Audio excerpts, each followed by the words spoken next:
Your commentator is Ray Henley.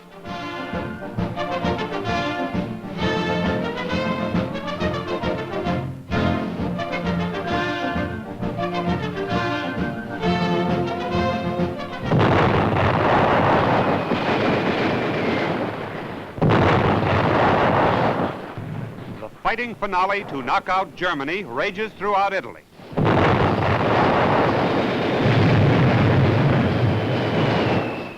The big push rolls rapidly northward on the heels of American, British, Canadian, and French advance patrols. The Nazis get no chance to offer effective resistance.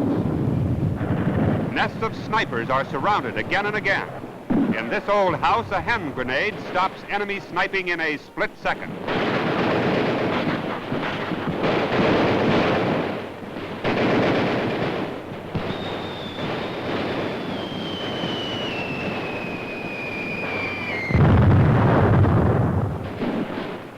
Captured German films reveal Field Marshal Kesselring's last stand before Rome, as enormous German mobile artillery vainly attempts to stem the ever-mounting Allied offensive.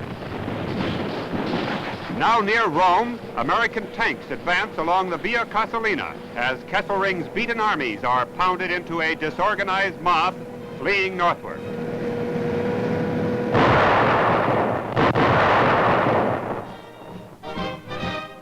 Lieutenant General Mark Clark, commanding the American Fifth Army, proudly watches his veterans of the Anzio beachhead move up. In 3 weeks of furious fighting, more than 20,000 prisoners are taken. Crack divisions, sent into Italy with the boast that they would drive the Americans into the sea, are shattered. Thousands are shell-shocked, dazed, almost mad with terror. No more Heil Hitler for this broken Superman. Rome falls. Past the ancient Colosseum, the first American armored column enters the Eternal City. The infantry, still queen of battle, passes through on the heels of the fleeing Nazis. The first Axis capital to fall. 1 down, 2 to go. A bomb explodes at headquarters of the hated fascist collaborators. A people's fury suddenly flames up. Italian police rescue despised fascists throughout the Eternal City to protect them from infuriated and now free citizens.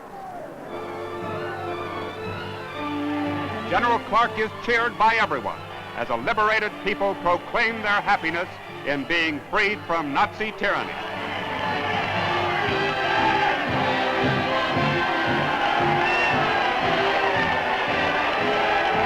The American flag is kissed, and so is this GI. And then all Rome turns to Vatican City. Tens of thousands gather in the famed plaza of St. Peter's. Pope Pius XII leads in giving thanks, a thanksgiving echoed by over 300 million Catholics throughout the world that Rome and the holy city of Christendom have been spared. Your commentator is Basil Rysdale.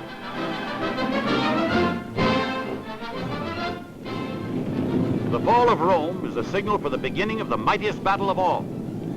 The skies over France, British and American bombers sound a thundering overture. Far behind German coastal defenses, they smash airfields, railroads, and highways, snarling enemy communications. In the last anxious hours before D-Day, paratroopers, men without fear, move to their planes with a jest and a smile. They are the pick and the pride of the Army, these sky fighters. Transport planes take them aboard. This is it, and they know it.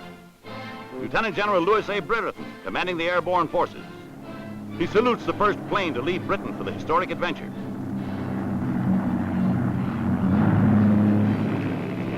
Now tow planes take off, hauling huge gliders laden with men, light artillery, jeeps, and fighting equipment of every description.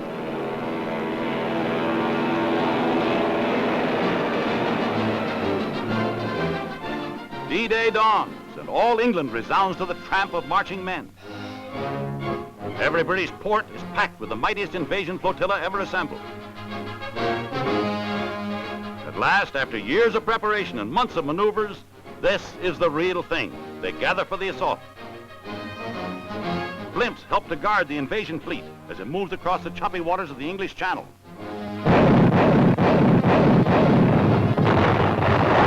American and English warships firing from mid-channel smash and silence the Nazi so-called impregnable coastal defenses as the invasion fleet heads for enemy shore.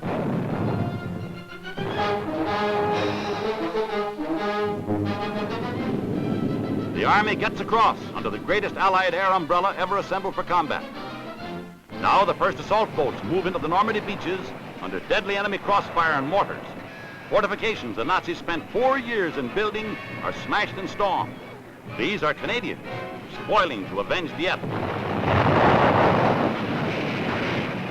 The greatest amphibious warfare man has ever dared to launch is a success. Despite a treacherous surf, underwater obstacles, and a constant hail of bullets from enemy pillboxes, the invading army lands on the shores of the Cherbourg Peninsula.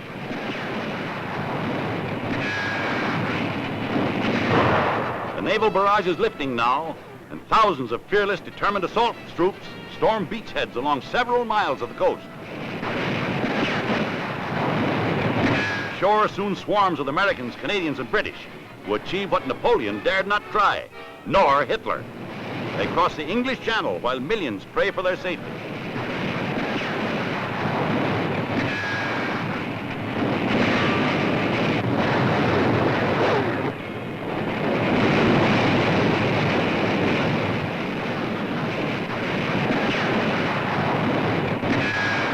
Daring cameraman records the tragedy of battle.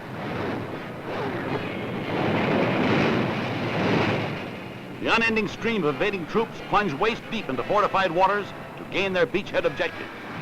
The sands run red, but not a man falters.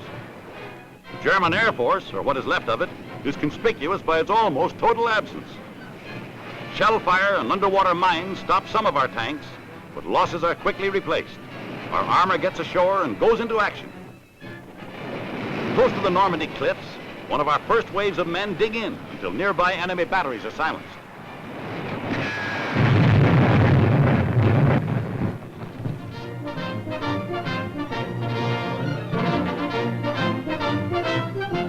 Exhausted men pause for a brief rest as reinforcements pour into the battle area. Hospital corpsmen immediately care for the wounded. Inland, troops advance under the continuing barrage from big guns of American and British ships, and battle is taken to the enemy behind the now shattered walls of Fortress Europe. As French towns are taken, Frenchmen warn Americans of enemy snipers.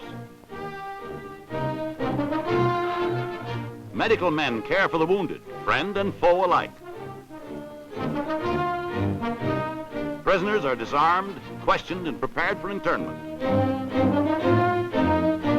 This happens thousands of times. Soldiers of the master race meet their masters. Now they will soon be sailing for England, not as conquerors, but as the conquered.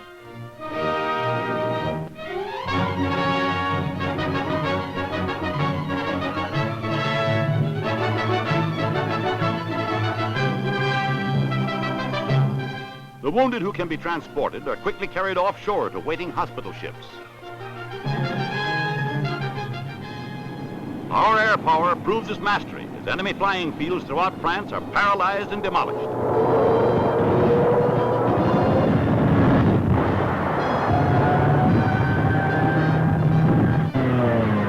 Inland waterways of the enemy are strapped to destroy every possible artery for moving up supplies. Lieutenant General Omar N. Bradley reports to his Supreme Commander General Eisenhower off the beachhead. Allied Field Commander General Montgomery reports initial success as the long-awaited battle for Fortress Europe becomes a fighting and flaming reality.